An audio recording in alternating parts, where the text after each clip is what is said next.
we had some issues arise with our facilities planning process since the regular board meeting agenda came out for tonight, so we felt it was important that we were public and had a discussion specifically about that. So I'll walk through sort of where we are and where we're sitting today, and then obviously go into the discussion if that works for everyone.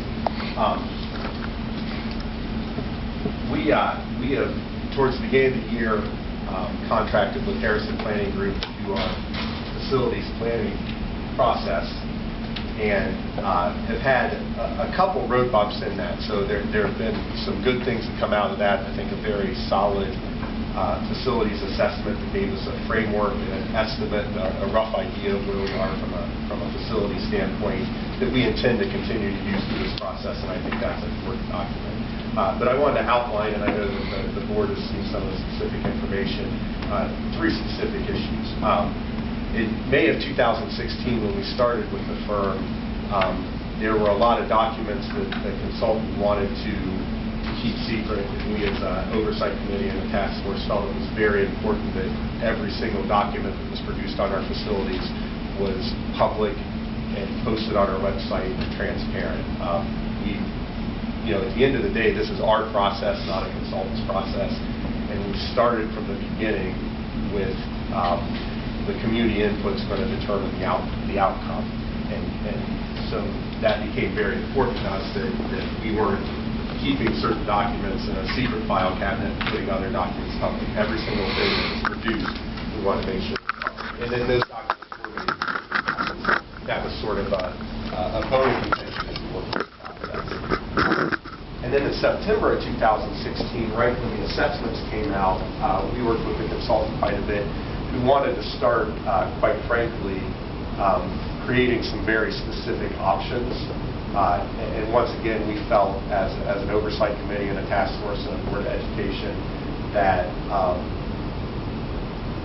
that the community needs to drive what the options look like. And we don't want to put out there, if we did this, it would cost this. If we did that, it would cost this. If we did that, it would cost that. One, all those numbers would be estimates. And I think there was a real sense that those numbers from the consultant standpoint were 100% accurate or within 2% of being accurate, without even making decisions about what sort of carpet, what sort of furnishings, what sort of square footage that the community and this community would want. And so we were very concerned about that. After we had that discussion with the consultant, he met with some community folks and went ahead and shared some of those options and what they look like, and that was a concern for us. And we worked through that and eventually got to where we wanted to be. And then most recently, in October of 2016, this month, we had a long discussion. From the very beginning, it's been extremely important to our facilities task force and this Board of Education that the person doing the assessment work and facilitating these meetings, if we do a project on the back end, isn't the person doing the project on the back end. And the reason for that, I think, makes a lot of sense. If we hired an architect that was working with us now that would design a building, if we were doing a process, he or she is likely to lead the community towards a project that architect wants to do.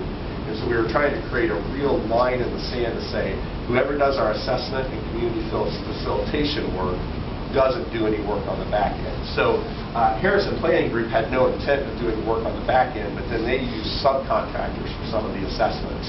And so they were using a subcontractor to do an athletic assessment that could potentially do the work on the back end. And when we addressed that with Kevin, he felt that we were, quite frankly,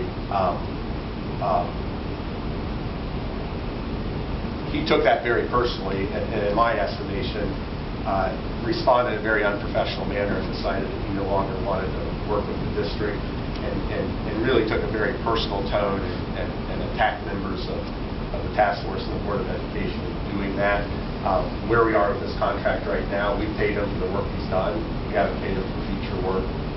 He doesn't owe us any money back. We don't owe him any money. And so what I really want to say to the Board of Education, have a discussion, what's the goal of this meeting, is to continue to stay true to our process, because it's Grandview Heights School District process, number one.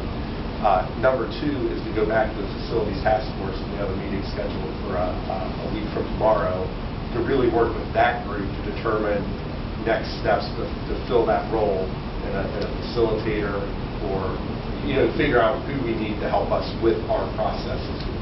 So sort of a mouthful. I said an awful lot. I know somebody's got some background on that, but at the end of the day, HPG and I think it was best that we part ways with HPG as our consultant at this point. And really at the end of the day was us staying true to being upfront and transparent with the community and creating a process where the community drives what the outcomes are, not specialized groups of people in meetings trying to manipulate it in terms of what the outcome is. So that's my 2 cents, and wanted to be upfront with the board and the community about that. And then my request or ask is that we're all comfortable going back to the task force to figure out next steps. We do have a series of, I've failed to mention, we do have a series of building team meetings this week. Those will go on as planned. We're in good shape. We are very equipped to handle those. We were going to be heavily involved in those in the first place. They involve a lot of educational visioning. We're some of the best experts in that work at Grandview Heights City Schools anyway. So those I think will be very productive for those of you who are here. We encourage you and invite your neighbors to come to those building team meetings and continue on what will be a seamless process to the end goal of working with the community to come to consensus on where we end up with our facilities. So there we go. So the next time we have the elementary one scheduled for tomorrow, and then Monday, Tuesday of next week, middle school and high school will go as planned. Absolutely, and those begin, and reminder, those start early because we'll have tours in those buildings. And I really encourage people.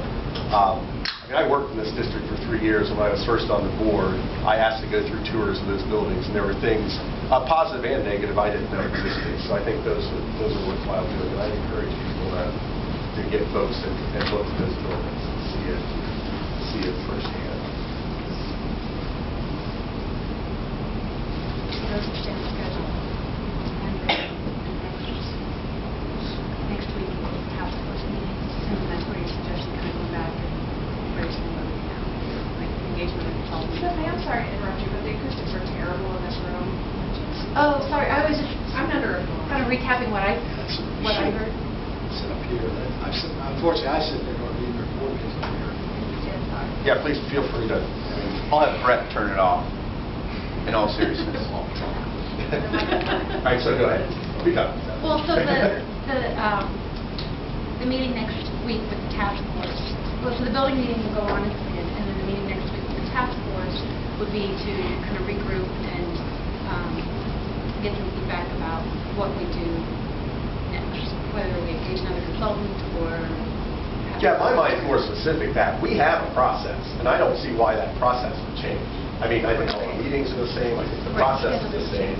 And what we to back up, the facilities task force created the request for proposal and went through the initial selection process for the facilities task force. Ultimately made a recommendation for the board for HPG.